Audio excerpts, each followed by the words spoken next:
L'Ukraine a peut-être trouvé le char qui va bouleverser la guerre des drones. Et ce n'est pas le M1A2 Abrams, c'est le Léopard 1A5 belge, un ancien char belge ressuscité en une bête ultra rapide, sans équipage, capable d'esquiver les drones.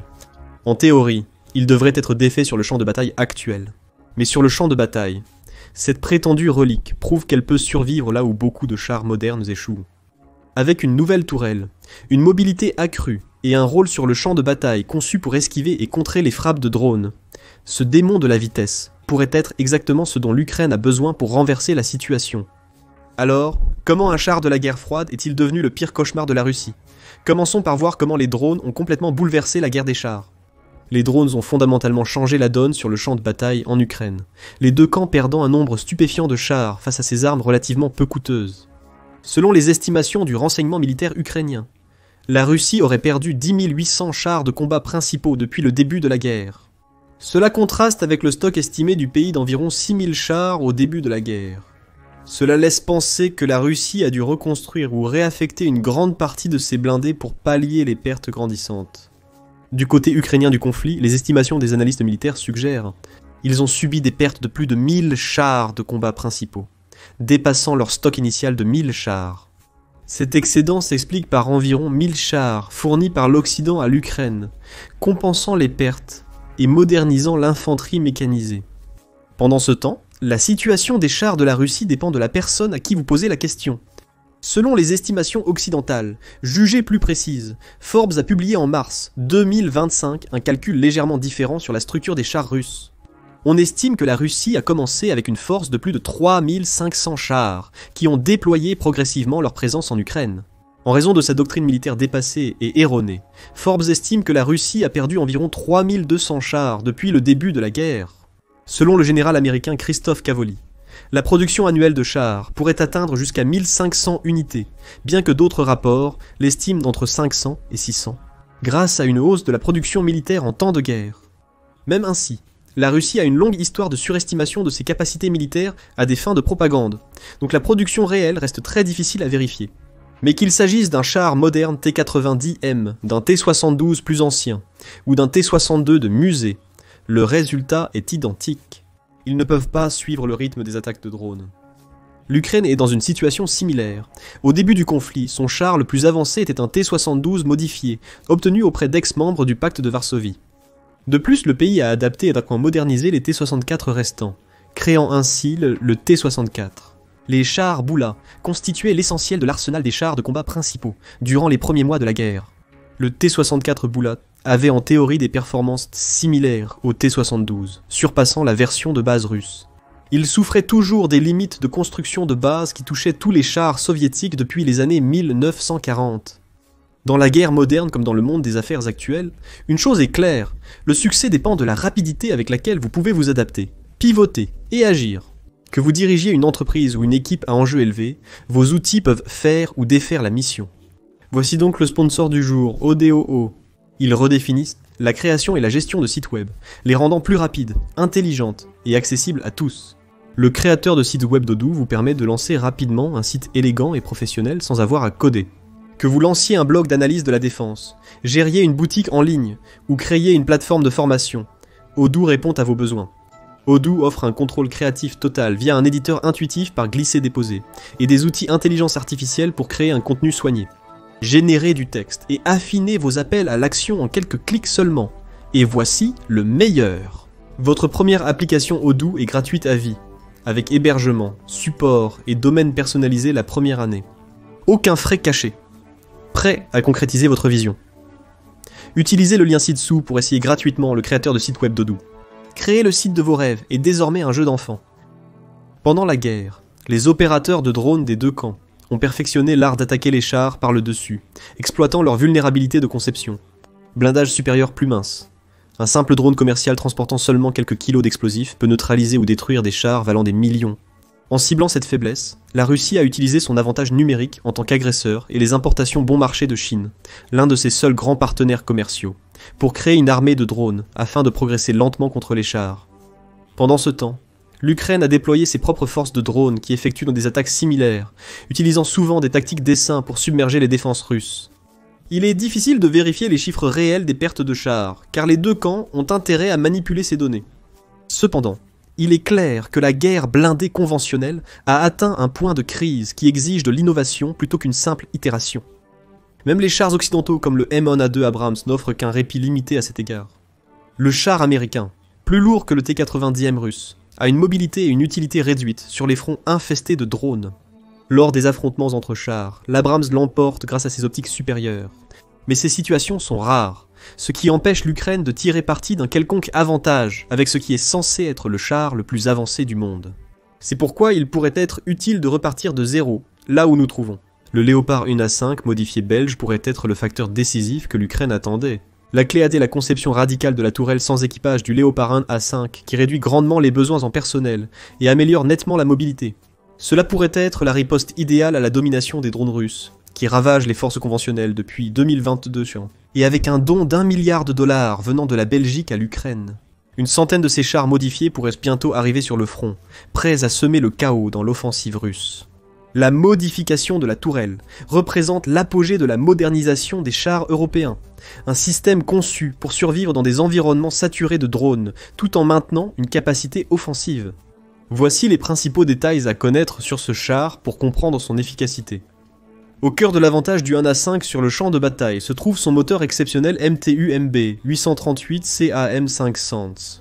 Cette merveille d'ingénierie est équipée d'un moteur diesel à 10 cylindres en V90, délivrant environ 830 chevaux à 2200 tours par minute. Le Léopard 1A5 atteint près de 20 chevaux par tonne, contrairement aux chars russes qui atteignent généralement environ 18. Cela peut faire une différence cruciale pour éviter le ciblage par drone. Cela permet aux chars d'accélérer plus vite et de rouler sur des terrains ardus. La puissance du moteur permet de déplacer le châssis lourd. Sa capacité multifuel lui permet de fonctionner avec différents carburants, bien qu'il utilise généralement le diesel OTAN F54. Ce groupe motopropulseur se distingue par son intégration dans un bloc moteur à déconnexion rapide avec la transmission sophistiquée ZAN Radfabrik, 4 chevaux, 250. Les mécaniciens ukrainiens peuvent remplacer le bloc moteur en 21 minutes grâce au raccord à déconnexion rapide. Une caractéristique révolutionnaire pour la durabilité sur le champ de bataille. Cette puissance se traduit par des performances de mobilité impressionnantes qui égalent ou dépassent celles des équivalents russes. Une vitesse maximale sur route de 40 à 43 miles par heure, un peu plus lente que le T80 à 70 km par heure, mais plus rapide que le T72 largement utilisé. Une vitesse tout-terrain de 28 miles h. Montée de pente de 60% des verres, de 30% franchissement d'obstacles verticales de près de 4 pieds, franchissement de tranchées de 10 pieds. Cependant, le Léopard 1A5 a été choisi comme plateforme à moderniser principalement pour sa vitesse. Le moteur du char est surdimensionné par rapport au châssis, qui provient d'un blindage plus petit et léger pour le défendre. La série originale, Léopard 1, s'est rapidement distinguée par sa mobilité, avec un poids d'environ 42,5 tonnes, comparé aux chars modernes dépassant souvent les 60 tonnes. Et cette modernisation belge optimise encore davantage le rapport poids-puissance. Cet avantage de vitesse permet au char de combat principal d'éviter efficacement le ciblage par drone, une première pour la Russie qui ne faisait qu'encaisser les coups jusqu'à présent. La Belgique prévoit d'utiliser un système révolutionnaire de tourelles sans équipage pour rendre le char totalement à l'épreuve des drones. En retirant les opérateurs humains de la tourelle et en les remplaçant par un système automatisé, le char obtient 3 avantages essentiels. L'équipage est réduit de 4 à 3 membres, un conducteur, un tireur et un opérateur de système. La réduction de 25% de l'équipage réduit les risques pour le personnel, améliore la durabilité au combat et l'efficacité du véhicule. Deuxièmement, sans besoin d'espace pour l'équipage dans la tourelle. Le profil du char peut être réduit avec une tourelle plus basse, le rendant moins vulnérable aux drones et armes anti-chars. Enfin, l'automatisation permet une acquisition de cibles et des temps d'engagement réduits, ce qui est crucial face à des attaques en essaim. La tourelle sans équipage Cockerill. 3105 représente un changement de paradigme dans la conception des chars, au-delà d'une simple amélioration. Les spécifications principales comprennent un canon Cockerill chevaux de 105 mm, compatible avec toutes les munitions OTAN standard de 105 mm. Un chargeur automatique intégré d'une capacité de 12 à 16 obus, permettant une cadence de tir constante de 6 coups par minute. Un système de contrôle de tir avancé avec optique mode jour-nuit, télémètre laser et capteur thermique pour détecter les menaces de drones. Jusqu'à 15 km avec des portées d'identification de 2,5 à 3,5 miles, selon les conditions. Construction en aluminium balistique, diminuant grandement le poids comparé aux tourelles en acier classique. Il est compatible avec le missile guidé par laser Phalarix 105, permettant des frappes précises sur de grandes cibles jusqu'à 3 points de distance. 2 miles, portée d'identification du système, complétant sa capacité de tir indirect à plus longue portée. Bien que basé sur une ancienne conception, le rétrofit permet l'intégration de systèmes de protection active modernes contre les menaces de drones. Les prototypes ukrainiens peuvent inclure des contre-mesures électroniques et des systèmes soft kill pour perturber les signaux de contrôle et brouiller les munitions guidées entrantes, mais ce n'est pas certain. Bien que moins complet que le système Trophy des chars occidentaux modernes, la solution belge, spécialement optimisée pour la menace actuelle des drones en Ukraine, peut offrir un avantage précis en termes d'utilisabilité. Bien que le blindage de base du Léopard 1 à 5 soit léger selon les standards actuels, la version belge intègre plusieurs améliorations clés pour sa survie. Intégration de blindage réactif. Des images récentes montrent des chars Léopard 1 A5 ukrainiens, équipés du blindage réactif explosif. Contact 1, blindage réactif explosif. Ce blindage peut réduire la pénétration des roquettes anti-chars classiques de 92%, et celle des obus anti-chars explosifs tirés par des chars High Explosive Anti-Tank de 52%. Des grillages anti-drones spécialement conçus protègent en contre les surfaces cadres supérieures, vulnérables, contre les attaques de drones First Person View. Les systèmes de défense aérienne. Cerberus. Le paquet d'aide de la Belgique comprend 20 systèmes de défense aérienne. Cerberus qui complète les propres défenses du char. Bien que les détails techniques soient non classifiés, ces systèmes fonctionneraient assez probablement de façon similaire au système anti-drone américain Vampire. Profil réduit. La tourelle sans équipage présente une silhouette de cible plus petite, ce qui rend plus difficile pour les opérateurs de drones d'atteindre des composants critiques. Les défenses additionnelles, comme les filets de protection blindage réactif explosif installés par les équipages ukrainiens, améliorent encore la survivabilité. Mais il y a un aspect spécifique qui rend l'approche de la Belgique fondamentalement différente de la stratégie ratée de la Russie. Cela nous amène à utiliser un char plus petit et léger comme base de la modernisation. La Russie a cherché à résoudre un problème du 21e siècle avec des solutions du 20e, en utilisant des chars moins chers pour attirer et éliminer les drones avec des défenses anti-aériennes ou d'autres drones. La modernisation de la Belgique a suivi une voie distincte. L'approche belge mise sur 3 facteurs clés, au lieu d'ajouter du blindage, réduire l'exposition de l'équipage, améliorer la survivabilité par la mobilité et intégrer des systèmes anti-drones, évitant ainsi d'alourdir le véhicule et de réduire sa mobilité. Le concept de tourelle sans équipage implique qu'un impact direct sur celle-ci n'entraîne plus forcément de pertes humaines. Avec les 2 membres d'équipage dans la zone la plus protégée de la coque, le char peut rester opérationnel même après avoir subi des dégâts auparavant catastrophiques. Dans les conceptions conventionnelles, cela représente une approche complètement différente de la protection de l'équipage, en évitant les impacts plutôt que de simplement les absorber. Un défi précédent des opérations du Léopard 1 à 5 en Ukraine était la disponibilité des munitions. La Belgique, via sa filiale locale Grossmaffei Wegmann Nexter Defense Systems, a débuté la production de munitions de chars de 105 mm, destinées spécifiquement au Léopard 1 de l'Ukraine. En 2023, cela résout une vulnérabilité critique de la chaîne d'approvisionnement. La dotation standard en munitions comprend des obus perforants pour cibles blindées, des obus high explosive anti-tank pour le soutien de l'infanterie et les blindés légers, des obus explosifs pour les fortifications et des obus fumigènes pour le camouflage. De plus, le système de chargement automatique de la tourelle Kokoril 3105 améliore l'endurance au combat du char en maintenant une cadence de tir constante même lors d'engagements prolongés, réduisant ainsi la fatigue de l'équipage pendant les combats. Contrairement au système de chargement automatique du T-90M, la tourelle du Cockerill est beaucoup plus jetable. Si elle est touchée par un explosif, un char russe touché à la tourelle pourrait entraîner l'explosion totale du véhicule dans les flammes. Le Léopard modifié pourrait perdre sa tourelle et continuer d'avancer pour récupérer les pièces requises. Bien sûr, la guerre en Ukraine ne se déroule pas dans des conditions standards, et il y a plusieurs facteurs critiques que l'armée ukrainienne devra encore surmonter. Si elle veut utiliser ses chars efficacement, s'ils peuvent être livrés en nombre suffisant. L'Ukraine a besoin de chaînes logistiques fiables pour soutenir ses plateformes modifiées, qui utilisent des pièces différentes de son inventaire actuel. L'engagement de la Belgique va au-delà du matériel. Le paquet d'1,330 milliard comprend un soutien important pour l'infrastructure de maintenance, des stocks de pièces de rechange et une formation technique pour les mécaniciens ukrainiens. Les rapports du ministère belge de la Défense confirment qu'environ 226,6 millions de dollars du paquet d'aide sont dédiés à l'établissement de capacités de maintenance pérennes en Ukraine. Cet engagement s'appuie sur les centres de réparation européens, existants en Pologne et en Slovaquie, qui ont déjà traité des centaines de véhicules ukrainiens endommagés.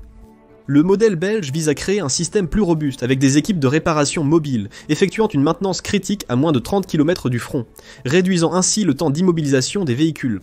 Même si l'Ukraine intègre ces drones dans son arsenal, la Russie ne restera pas inactive face à la perte de son avantage dans ce domaine. La Russie tente de compenser ses pertes de chars en déployant des modèles plus anciens, comme le T-62 provenant de ses réserves. La stratégie était simple, compenser la qualité par la quantité. Cependant, cette approche a échoué de façon spectaculaire, car ces modèles plus anciens se sont révélés encore plus vulnérables aux attaques de drones, ne disposant même pas des contre-mesures de base pour résister aux frappes indirectes et aux explosifs de faible puissance. Mais le cœur du problème n'est pas seulement une infériorité technologique, mais aussi une incompréhension fondamentale de la guerre moderne. Aucun blindage seul ne peut protéger contre les drones attaquant par le dessus sans contre-mesures actives et mobilité. Le contraste est frappant entre le Léopard 1A5 modernisé et les chars de combat principaux modernes. Les chars occidentaux modernes, comme le Léopard 2A7 ou le M1A2. Les Abrams privilégiant une protection maximale grâce à des schémas de blindage composite pesant entre 65 et 70 tonnes. Bien qu'ils offrent une excellente protection contre les frappes conventionnelles, ce poids réduit considérablement la mobilité et crée des cibles plus grandes et plus faciles pour les attaques de drones. Le Léopard 1A5, modifié, pesant un peu plus de 40 tonnes, sacrifie une partie de sa protection contre les tirs directs au profit d'avantages cruciaux en termes de mobilité. Pour revenir au moteur, les 830 chevaux offrent un rapport poids-puissance de près de 20 chevaux par tonne. Cela se traduit par une vitesse maximale accrue, une accélération supérieure et une meilleure mobilité en tout terrain. La rapidité de changement de position est essentielle pour éviter la détection et le ciblage par drone, contrairement aux anciens modèles russes. Comme le T-72, le Léopard 1. A5 modernisé offre une comparaison intéressante. Malgré son blindage frontal renforcé, les flancs et le dessus du T-72 demeurent vulnérables, zone ciblée par les drones modernes. La vitesse et la conscience de la situation supérieure du Léopard 1 lui permettent d'éviter potentiellement les scénarios où le blindage frontal du T-72 serait crucial. Malgré les angles morts et les limitations de mobilité du char russe, le canon de 105 mm du Léopard en A5 reste assez puissant pour détruire n'importe quel char russe, avec des munitions modernes. Le système de chargement automatique offre un taux de tir soutenu potentiellement supérieur aux armes occidentales, chargées manuellement. Les systèmes de contrôle de tir avancés permettent une précision accrue du premier tir, cruciale dans les brèves fenêtres d'engagement typiques de la guerre blindée moderne. Mais le plus grand avantage serait probablement psychologique. Avec des chars vulnérables aux drones des deux côtés, le déploiement par l'Ukraine d'un char capable de contrer cette menace pourrait à nouveau mettre la Russie sur la défensive. Cela permet à l'armée ukrainienne de déployer ses drones avec plus d'assurance, sachant qu'ils sont protégés en première ligne. La Belgique fournit un prototype unique à l'Ukraine pour des tests, représentant un investissement stratégique dans l'avenir de la guerre blindée. Cette approche, démontrée à maintes reprises par l'OTAN, est devenue l'une des méthodes les plus nuancées adoptées par l'Alliance durant la guerre. Il est désormais clair qu'armer l'Ukraine est une stratégie plus rapide et rentable que de réformer complètement les systèmes militaires de chaque pays. À court terme, les nations européennes augmentent leurs dépenses de défense après avoir longtemps compté sur la sécurité collective pour maintenir leur posture militaire.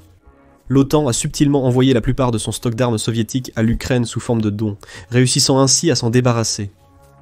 Les chars T-72 étaient principalement des restes du pacte de Varsovie, provenant d'Europe de l'Est et centrale. Au fil du temps, des chars occidentaux, tels que le Challenger 2 britannique, le Léopard 2 allemand et le M1A2 Abrams américain, ont été fournis pour renforcer les effectifs ukrainiens et tester leur efficacité dans un scénario plus équilibré. Souvenez-vous, les États-Unis ont surtout mené des campagnes avec de grands avantages technologiques et logistiques, comme au Moyen-Orient, où les chars faisaient face surtout à des armes anti-chars utilisées par des hommes plutôt que des véhicules ou des drones. Ainsi, les dons occidentaux sont une opportunité cruciale pour évaluer la performance des armes et équipements présents et futurs, contre l'un des rares pays dont le complexe militaro-industriel rivalise avec celui des États-Unis. Et il y a un autre facteur important qui fait du Léopard 1 un excellent sujet d'essai. Avec plus de 500 anciens chars Léopard 1 en stock en Europe. Le potentiel de mise à l'échelle de cette modification pourrait transformer les capacités blindées de l'Ukraine tout au long de 2025 et au-delà. Les responsables de la défense belge ont confirmé l'envoi d'un prototype unique en Ukraine pour des essais. Si l'essai réussit, les forces ukrainiennes pourraient moderniser d'autres chars Léopard 1 avec la même configuration. Les essais sur le terrain permettront d'évaluer les taux réels de survie face à différents profils d'attaque de drones. La performance et la fiabilité de la mobilité, et de la tourelle sans pilote dans les conditions de terrain et de combat en Ukraine, l'intégration avec les systèmes ukrainiens de gestion du champ de bataille et les exigences de maintenance sur le terrain. Ce nouveau paradigme suggère que l'avenir des blindés ne réside peut-être pas dans un blindage plus épais, mais dans des véhicules équilibrant capacité offensive et survivabilité améliorée par d'autres moyens. Le concept de tourelle sans pilote, potentiellement applicable à des centaines de chars stockés en Europe, pourrait initier un changement fondamental dans la doctrine de la guerre blindée. Une alternative est d'utiliser des véhicules de soutien d'infanterie équipés d'une arme automatique au lieu du canon traditionnel, mieux adapté au tir rapide requis pour abattre de nombreux drones. Comment la Russie réagira-t-elle à cette menace? La riposte probable sera l'adaptation des tactiques de drones. Les forces russes ont déjà fait preuve d'une agilité remarquable en modifiant leurs opérations de drones, passant de simples drones commerciaux à des systèmes plus sophistiqués dotés de capacités de détection améliorées. Cela contraste avec l'incapacité de la Russie à adapter ses tactiques au début de la guerre, menant à l'échec de la prise de Kiev. Cependant, contrer une cible rapide et furtive avec des systèmes de protection active requiert un niveau de sophistication des drones difficile à atteindre pour la production russe sous les sanctions actuelles. Les équipes russes de missiles anti-chars guidés pourraient adapter leurs tactiques pour neutraliser l'avantage de vitesse du Léopard en créant des zones d'engagement spécifiques. Toutefois, ces équipes seraient à leur tour vulnérables aux drones et à l'artillerie ukrainien, ajoutant plusieurs niveaux de complexité tactique favorables aux forces ukrainiennes, tandis plus adaptables. En définitive, le Léopard 1A5 modernisé incarne davantage une évolution philosophique que technique. Reconnaissant que la mobilité et la survie de l'équipage priment sur la puissance de feu, et le blindage frontal sur des champs de bataille dominés par les drones, cette approche de réduire la protection blindée pour retrouver l'agilité reflète des évolutions historiques, comme la transition des chevaliers lourdement blindés vers des formations de cavalerie plus mobiles, avec l'évolution des armes à poudre. Le démon de la vitesse belge n'est pas qu'un autre système d'armes, mais potentiellement le précurseur d'une nouvelle approche de la guerre blindée à l'ère des drones. Le succès du rétrofit au combat pourrait influencer la conception des chars pour les prochaines décennies. Mais quelle est votre opinion? Ces léopards modifiés vont-ils changer la dynamique du conflit? Ou les forces russes trouveront-elles des contre-mesures efficaces? Est-ce le futur des chars de combat mondiaux? Merci de votre visionnage et laissez vos commentaires!